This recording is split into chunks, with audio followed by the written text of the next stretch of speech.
নমস্কাৰ বন্ধু বান্ধৱীসকল, আজি মই লৈ আহিছোঁ প্ৰধানমন্ত্ৰী আৱাস যোজনা গ্ৰামীণ 2023-24 ঘৰৰ ফাইনেল লিষ্টত আপোনালোকৰ নাম আছেনে নাই আৰু মোবাইলৰ সহায়ত কেনেকৈ দেখিব পাৰিব সেই বিষয়ে আলোচনা কৰিম।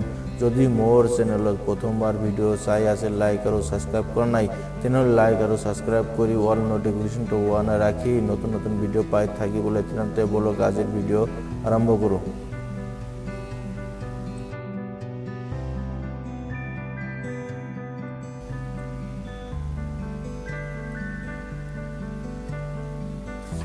প্ৰথমে এখন ব্ৰাউজাৰ ওপেন কৰিব, টাইপ কৰিব pmayg.nic.in, সাৰ্চ কৰিব।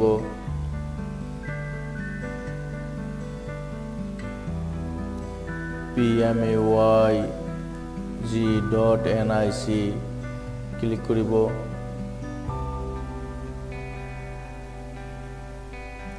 এনেকুৱা এটা পেজ খুলিব। আপোনালোকে আৱাজ সফটত গৈ ৰিপোৰ্ট অপশ্যনত ক্লিক কৰিব।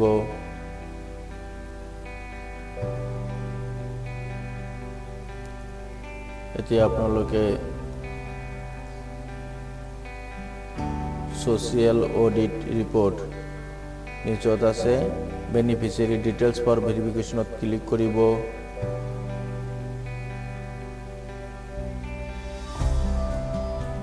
এতিয়া অল ষ্টেট মোৰ ষ্টেট আসাম, মই আসাম সিলেক্ট কৰিলোঁ।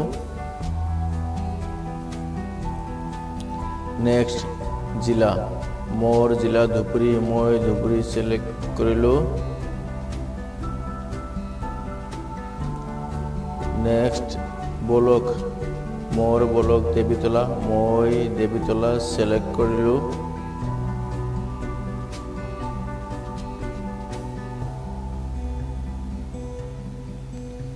নেক্সট গাঁও পঞ্চায়ত, মোৰ গাঁও পঞ্চায়ত আচাৰীকান্দি, মই আচাৰীকান্দি সিলেক্ট কৰিলোঁ।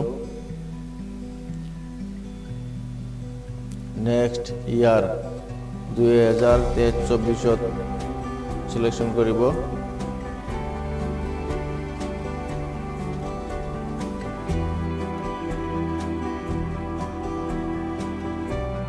বহুত কেইটা অপশ্যন আহিব, ইয়াত প্ৰধানমন্ত্ৰী আৱাস যোজনা গ্ৰামীণ সিলেক্ট কৰিব।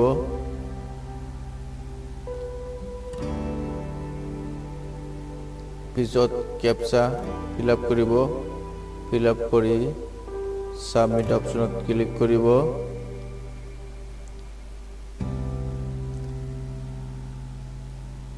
আমাৰ গাঁও পঞ্চায়তৰ যিমান কেইজন বেনিফিচিয়াৰীৰ নাম আছে ইয়াত আহি গৈছে।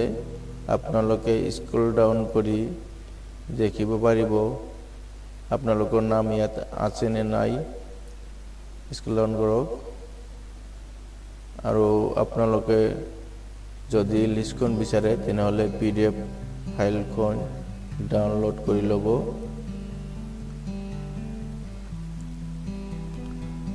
সম্পূৰ্ণ ভিডিঅ' চাই থকাৰ বাবে ধন্যবাদ।